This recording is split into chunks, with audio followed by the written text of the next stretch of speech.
ఇప్పటికే శుభ్మన్ గిల్ నేతృత్వంలోని వన్డే జట్టు సభ్యులు ఇంగ్లాండ్ చేరుకోగా మిగిలిన ఆటగాళ్లు నేటి ఆఖరి టీ20 మ్యాచ్ ముగిసిన వెంటనే వన్డే జట్టుతో కలవనున్నారు. టీ20 సిరీస్ కోల్పోయిన కసితో ఉన్న భారత్, విరాట్ కోహ్లీ సూపర్ ఫామ్, సంజయ్ బంగార్ అందించిన ప్రత్యేక శిక్షణా సాయంతో వన్డే సిరీస్ను కైవసం చేసుకుని ఇంగ్లాండ్కు గట్టి సమాధానం ఇవ్వాలని ఆశిద్దాం. భారత్ క్రికెట్ నియంత్రణ మండలి ఎంత పటిష్టమైన వన్డే జట్టును సిద్ధం చేసినప్పటికీ విదేశీ గడ్డపై జరిగే మ్యాచ్లు ఎప్పుడూ సవాలుతో కూడుకున్నవే. ముఖ్యంగా ఇంగ్లాండ్ పిచ్లపై బంతి స్వింగ్ అయ్యే తీరు బ్యాటర్లను తీవ్రంగా పరీక్షిస్తుంది. ప్రస్తుతం భారత టీ20 జట్టు అక్కడ వరుస పరాజయాలతో ఇబ్బంది పడుతున్న తరుణంలో అందరి కళ్ళు ఇప్పుడు రాబోయే వన్డే సిరీస్ పైనే ఉన్నాయి. ఈ క్రమంలోనే team India run machine Virat Kohli England బౌలర్లను ఎదుర్కొనేందుకు ప్రత్యేక శిక్షణ వ్యూహంతో సిద్ధమయ్యాడని మాజీ కోచ్ సంజయ్ బంగార్ ఆసక్తికర విషయాలను వెల్లడించాడు. ప్రస్తుతం ఇంగ్లాండ్ పర్యటనలో ఉన్న భారత యువ జట్టు ప్రదర్శన తీవ్ర నిరాశను మిగిల్చింది. 5 మ్యాచ్ల టీ20 సిరీస్లో మరో మ్యాచ్ మిగిలి ఉండగానే భారత్ సిరీస్ను పూర్తిగా చేజార్చుకుంది. ఐర్లాండ్ పర్యటనతో పాటు ఇక్కడ కూడా వరుసగా రెండో సిరీస్ ఓటమిని చవిచూడడంతో క్రికెట్ అభిమానులు తీవ్ర ఆందోళనలో ఉన్నారు. ఈ నేపథ్యంలో ఈ నెల 14 నుంచి ప్రారంభం కానున్న 3 వన్డే సిరీస్ల టీమిండియాకు అత్యంత ప్రతిష్టాత్మకంగా మారింది. ఈ వన్డే సమరంలో ఇంగ్లాండ్ను వారి సొంత గడ్డపైనే మట్టి కరిపించి టీ20 పరాజయానికి బదులు తీర్చుకోవాలని భారత్ పట్టుదలగా ఉంది. యువ ఆటగాళ్లలో తడబడిన భారత జట్టుకు సీనియర్ దిగ్గజాలు రోహిత్ శర్మ, విరాట్ కోహ్లీ రాక కొండంత బలాన్ని ఇస్తోంది. ఇప్పటికే కెప్టెన్ రోహిత్ శర్మ ఇంగ్లాండ్ చేరుకోగా ప్రస్తుతం అక్కడ తన కుటుంబంతో కలిసి గడుపుతున్న విరాట్ కోహ్లీ కూడా తొలి వన్డే కోసం నెట్స్లో తీవ్రంగా శ్రమిస్తున్నాడు.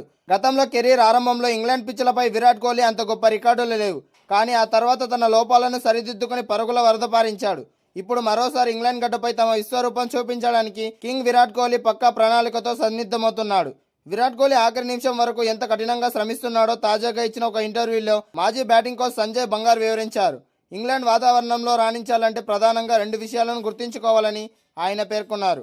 అక్కడ బంతి వేగంగా స్వింగ్ అవుతుంది కాబట్టి దానిని ఎంత ఆలస్యంగా ఆడితే అంత మంచిదని చెప్పారు. ఇందుకోసం కోహ్లీ తనతో కలిసి ప్రత్యేకంగా నెట్స్లో సుదీర్ఘ సమయం పాటు ప్రాక్టీస్ చేశాడని బంగార్ వెల్లడించారు. 2014 ఇంగ్లాండ్ పర్యటనలో విఫలమైనప్పుడు కోహ్లీ భారత్లోని అదే తరహా పిచ్లను సిద్ధం చేసుకుని మరీ కంబ్యాక్ ఇచ్చాడని, ఈసారి కూడా అతని సాధారణ తీవ్రతలో ఎలాంటి మార్పు లేదని కొనియాడారు. ఇంగ్లాండ్ బౌలర్లను ముప్పు తిప్పలు పెట్టేందుకు కోహ్లీ పూర్తి వ్యూహంతో బరిలోకి దిగుతున్నాడని స్పష్టం చేశాడు. ప్రస్తుతం భారత టీ20 క్రికెట్ జట్టు ప్రదర్శన క్రీడాభిమానులను తీవ్ర ఆందోళనకు గురిచేస్తుంది. పొట్టి ప్రపంచ కప్ గెలిచిన టీమిండియా విదేశీ పర్యటనలో వరుస పరాజయాలతో తీవ్ర ఇబ్బందులు పడుతోంది.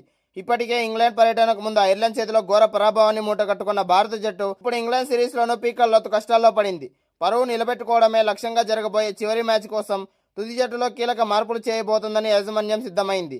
ఇంగ్లాండ్తో జరుగుతున్న 5 మ్యాచ్ల టీ20 సిరీస్లో ఇప్పటికే ఆడిన 4 మ్యాచ్ల్లో భారత్ 3 మ్యాచ్ల్లో ఘోరంగా ఓడిపోయింది. మరో మ్యాచ్ వర్షం కారణంగా రద్దు కావడంతో 0-3 తేడాతో టీమిండియా సిరీస్ను కోల్పోవాల్సి వచ్చింది. రేపు జరగబోయే చివరి బోర్లో కూడా ఓడిపోతే మాత్రం మరో క్లీన్ స్వీప్ అవమానాన్ని ఎదుర్కోవాల్సి వస్తుంది. ఎలాగైనా ఈ ఘోర పరాజయం నుంచి తప్పించుకొని పరువు దక్కించుకోవాలంటే చివరి మ్యాచ్లో గెలవడం భారత్కు అత్యంత కీలకంగా మారింది. యువ ఓపెనర్ వైభవ్ సూర్యవంశీ ఈ సిరీస్లో ఆడిన 3 మ్యాచ్లను ఘోరంగా విఫలమైనప్పటికీ అతనిపై జట్టు యాజమాన్యం ఇంకా నమ్మకం ఉంచింది. చివరి మ్యాచ్లో కూడా అతనికి ఓపెనర్గా మరో అవకాశం ఇవ్వాలని నిర్ణయించినట్లు తెలుస్తోంది. అయితే వరుసగా విఫలమవుతున్న ఇషాన్ కిసాన్ స్థానంలో అనుభవజ్ఞుడైన సంజు శాంసన్ను తుది జట్టులోకి తీసుకురానున్నారు. సంజు శాంసన్ 3వ స్థానంలో బ్యాటింగ్కు వచ్చే అవకాశం ఉండగా గత మ్యాచ్లో బ్యాటింగ్, బౌలింగ్ రెండింటిలోనూ ఘోరంగా విఫలమైన ఆల్రౌండర్ వాషింగ్టన్ సుందర్ను తుది జట్టు నుంచి తప్పించడం దాదాపు ఖాయమైంది. అతని స్థానంలో యువ ఆల్రౌండర్ షడ్గేకు జట్టు యాజమాన్యం అవకాశం ఇవ్వనుంది. మరోవైపు గత మ్యాచ్లో ఒక్క వికెట్ కూడా తీయలేని భారీగా పరుగులు సమర్పించుకున్న ఫాస్ట్ బౌలర్ ప్రసిద్ధ్ కృష్ణపై కూడా వేట పడుతోంది. అతని స్థానంలో యువ పేసర్ హర్షిత్ రాణా జట్టులోకి తిరిగి రానున్నాడు. యువ క్రికెటర్లు వైభవ్ సూర్యవంశీ, అభిషేక్ శర్మ అంతర్జాతీయ టీ20లో ఆశించినంత స్థాయిలో రాణించలేకపోతున్నారు. వారి ఐపీఎల్ ప్రదర్శన అద్భుతమైనప్పటికీ అంతర్జాతీయ స్థాయిలో పరిస్థితులకు తగ్గట్టు ఆడే నైపుణ్యం అవసరమని బీసీసీఐ చెప్పింది. కేవలం దూకుడు సరిపోదని నిలకడైన బ్యాటింగ్పై దృష్టి పెట్టాలని క్రికెట్ విశ్లేషకులు విశ్లేషిస్తున్నారు. భారీ అంచనాల మధ్య బరిలోకి దిగిన యువ సంచలనం వైభవ్ సూర్యవంశీ ఆశించినంత స్థాయిలో రాణించలేకపోతున్నాడు. వరుసగా 3 మ్యాచ్ల్లో విఫలమయ్యాడు. అలాగే అభిషేక్ శర్మ కూడా 4వ టీ20లో ఫెయిల్ అయ్యాడు. వైభవ్, అభిషేక్ ఓపెనింగ్ జోడీ పేపర్పై స్ట్రాంగ్గా కనిపిస్తున్న గ్రౌండ్లో మాత్రం ఇప్పటి వరకు తమ ప్రతాపం చూపలేకపోయింది. దీంతో బీసీసీఐ వారిద్దరికీ కీలక సందేశం ఇచ్చినట్లు సమాచారం తెలుస్తోంది. కేవలం 15 ఏళ్ల వయసులో అంతర్జాతీయ క్రికెట్లో అడుగుపెట్టిన వైభవ్ సూర్యవంశీ తన మొదటి టీ20 మ్యాచ్లో 3 ఇన్నింగ్స్లో కలిపి 13, 15, 14 పరుగులే చేశాడు. మొత్తం 42 పరుగులు మాత్రమే చేసినప్పటికీ 5 భారీ సిక్సర్లు బాది తనదైన సహజమైన దూకుడు ఆటను ప్రదర్శించాడు.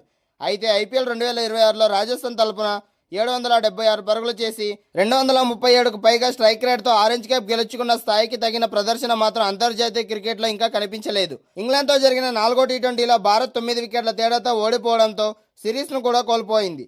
ఈ నేపథ్యంలో అభిషేక్ శర్మ, వైభవ్ సూర్యవంశీల సిక్సర్లు కొట్టే సామర్థ్యం అద్భుతమే, కానీ ఆ దూకుడును పరిస్థితులకు అనుగుణంగా నియంత్రించడంను కూడా నేర్చుకోవాలి అని బీసీసీఐ వర్గాలు అభిప్రాయించినట్లు సమాచారం. సూర్యవంశీ ఇప్పటికీ 15 ఏళ్ల 99 రోజుల వయసులో భారత్ తరపున అంతర్జాతీయ అరంగేట్రం చేసిన అత్యంత పిన్న వయస్కుడిగా నిలిచిన సచిన్ టెండూల్కర్ రికార్డును అధిగమించాడు. ఐపీఎల్లో అతని ప్రదర్శన కూడా అసాధారణమే. ఇప్పటి వరకు 23 మ్యాచ్ల్లో 1028 పరుగులు, 2 సెంచరీలు, 6 అర్ధ సెంచరీలు, 96 సిక్సర్లతో అతను తన ప్రతిభను నిరూపించాడు. ఇదిలా ఉండగా వైభవ్కు అవకాశం కల్పించేందుకు సంజు శాంసన్ను పక్కన పెట్టడంపై భారత మాజీ వికెట్ కీపర్ పార్థివ్ పటేల్ విమర్శలు చేశాడు. గత 11-12 ఏళ్లుగా సంజు నిలకడలేని కారణంగా విమర్శలు ఎదుర్కొంటున్నాడని, అయితే కేవలం భావోద్వేగాల ఆధారంగా కాకుండా తాత్కాలికంగా కూడా ఎంపిక జరగాలని ఆయన అభిప్రాయపడ్డాడు. మరోవైపు ప్రపంచ number 2 T20 batter Abhishek Sharma కూడా సిరీస్లో నిలకడగా రాణించలేకపోయాడు. తొలి 2 మ్యాచ్ల్లో 59-43 పరుగులు చేసిన అతడు తర్వాతి 2 ఇన్నింగ్స్లో 10-16 పరుగులకే పరిమితమయ్యాడు.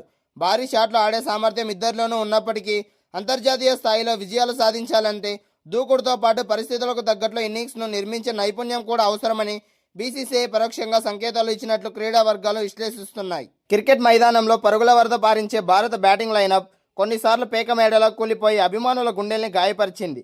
టీ20 అంతర్జాతీయ క్రికెట్ చరిత్రలో భారత పురుషుల జట్టు అత్యంత తక్కువ పరుగులకే ఇన్నింగ్స్ ముగించిన ఆ 5 చీకటి రోజులు, ఆయా మ్యాచ్ల పూర్తి వివరాలు ఒకసారి చూద్దాం. ప్రపంచ క్రికెట్లో తిరుగులేని ఆధిపత్యం చెలాయిస్తున్న భారత క్రికెట్ జట్టుకు కొన్ని రోజులుగా అస్సలు కలిసి రావడం లేదు. ఇటీవల ఇంగ్లాండ్ పర్యటనలో కేవలం 76 పరుగులకే ఆలౌట్ అయ్యి ఘోర పరాజయాన్ని మూటగట్టుకున్న తరుణంలో టీమిండియా చరిత్రలోనే నమోదైన అత్యల్ప స్కోర్ల వివరాలు మరోసారి హాట్ టాపిక్గా మారాయి.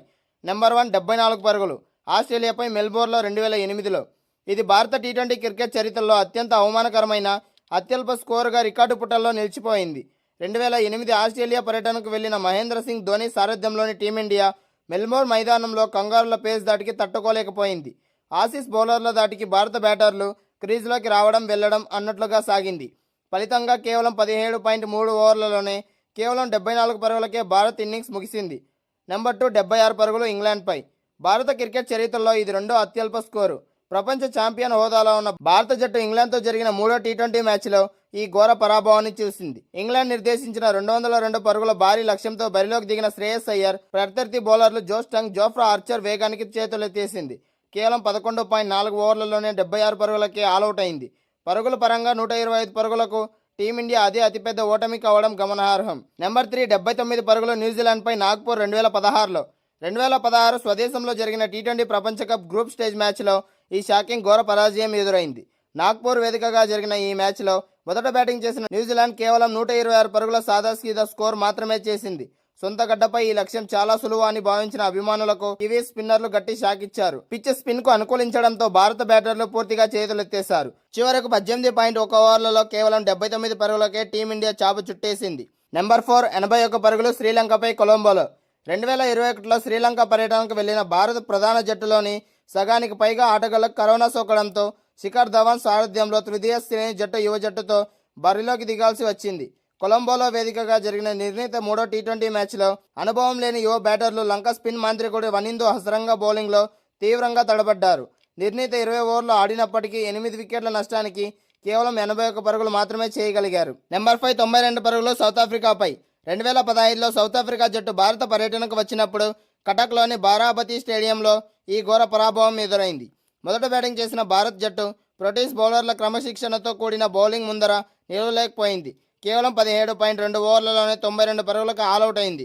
ఈ మ్యాచ్లో భారత బ్యాటర్ల వైఫల్యానికి ఆగ్రహం వ్యక్తం చేసిన అభిమానులు మైదానంలోకి బాటిళ్లు విసిరి రచ్చ చేయడంతో అప్పట్లో పెద్ద సంచలనంగా మారింది. సూర్యుడికి కూడా గ్రహణం పడుతుందనే విధంగా ప్రపంచంలోనే అత్యంత బలమైన బ్యాటింగ్ లైనప్ ఉన్న భారత జట్టు కూడా కొన్ని రోజుల్లో ఇలాంటి ఘోరమైన ఫలితాలను చూడాల్సి వస్తుంది. అయితే ప్రతి ఓటమి నుంచి సరికొత్త పాఠాలు నేర్చుకుంటూ మళ్లీ సింహంలా గర్జించడం టీమిండియాకు కొత్త ఏమీ కాదు. ఈ అప్రతిష్టల నుంచి త్వరలోనే కోలుకొని భారత జట్టు మళ్లీ విజయాల బాట పడుతుందని ఆశిద్దాం.